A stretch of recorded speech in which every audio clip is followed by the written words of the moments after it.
We've had this 68 911 in our collection for many, many years. Dan Davis decided that he was going to put this up for auction. Kelly came along and bought the car from the collection. And this is really a classic example of what those early 911s could be. A car like this was raced by Peter Gregg in '68 when he won the GTU class in Trans Am. And we were lucky, Bob Snodgrass found this car.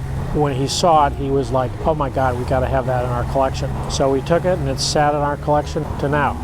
It's being delivered to the new owner, Kelly, and away it goes. So let's talk a little bit about the history of Brumos. You've been here for almost 40 years. 40 years history. So how did the collection happen?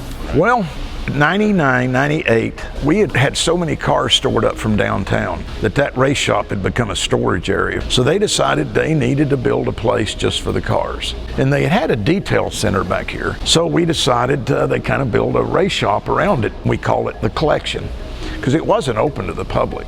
And Bob had his decade of cars for a while. It started in the 20s. And he just liked to collect special cars, and he would see them come in through the dealership.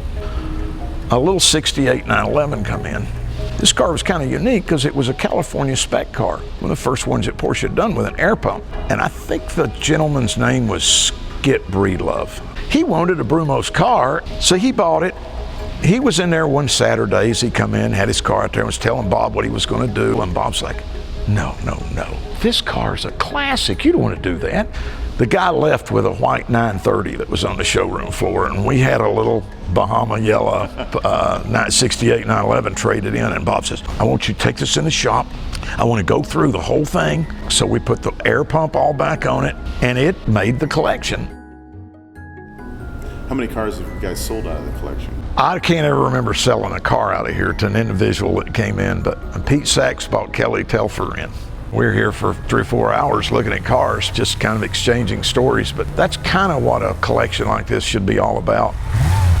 Kelly and Don just hit it off.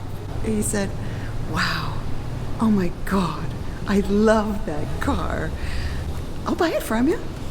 And everyone laughed because he'd been saying that about the $20 million cars in here too. I know I strolled through the museum and jokingly threw out, hey, is that for sale? And Don said, well, we're thinking about it. And we all laughed, and I thought, no way. And a few hours later, Brandon called me. I was happy to be away from selling cars, and 3 days in, Don says, I've got a guy that wants to buy the yellow car. I was like, I don't think so.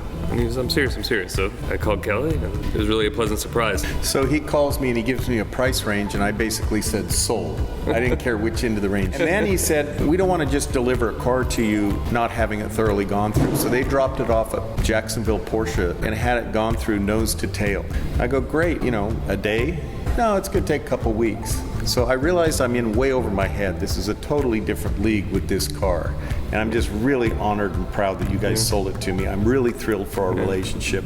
Brandon said you're part of the Brumos family. Thank you very much. I cannot sincerely, and I know Absolutely. I've thanked you a lot over the last couple of days, but I really mean it. No. I really appreciate. We're excited. These are our mechanical family members. So they all have a story, and it's not often we sell something. It meant a lot that it was going to a good home. I think that's part of why it sold, because we care where they end up, and it couldn't be in a better place. So. He fell in love with that little car, and you could see the passion. And kind of tickled to death because the right guy got that car. Bob had a nickname for everything. Bahama Mama, I think is what Bob called yours. But I didn't realize Bob named the car. I thought you named the car. Oh, okay. My son named it Bahama Mama. So Bob called it Bahama Mama as well. That's amazing. Wow, what a coincidence. Well, Bahama Mama, it was kind of the thing back in the 80s. And Dr. Porsche, I guess his whole theme was to have fun driving in colorful cars. We sat in the car like 2 months after we bought it. I was like, oh. And started it up, and I've never seen that guy so happy. He was dancing. He was so happy. Oh, and then when we won the works, he didn't hear it. I ran to the car, and then I ran to him. We won.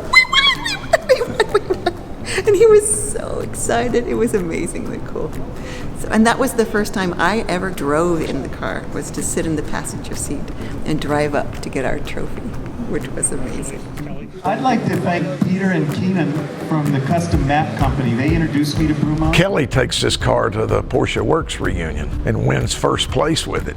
And I hear through the grapevine that he had it all detailed up and had done all this work on it, and he'd restored this 68. Now, wait a minute, that's the one that just came out of our collection. No, I'm kidding. It was great to hear that he'd done that, because our detail guys did a great job.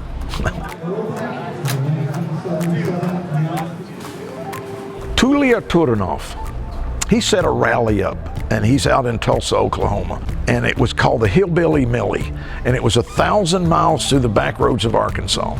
And so we drive into Arkansas and start this rally. The cars ran 1,000 miles through Arkansas and never had a problem.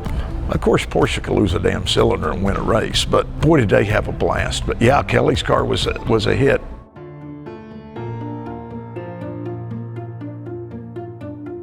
One of the things I think Bob saw in that car was the fact that the paint was original.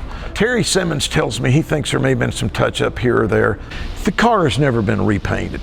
It's that fresh. I mean, you can look around spots, and this car has never had the windshield taken out of it. It's never had the rear window taken out of it. Around the battery box is perfect.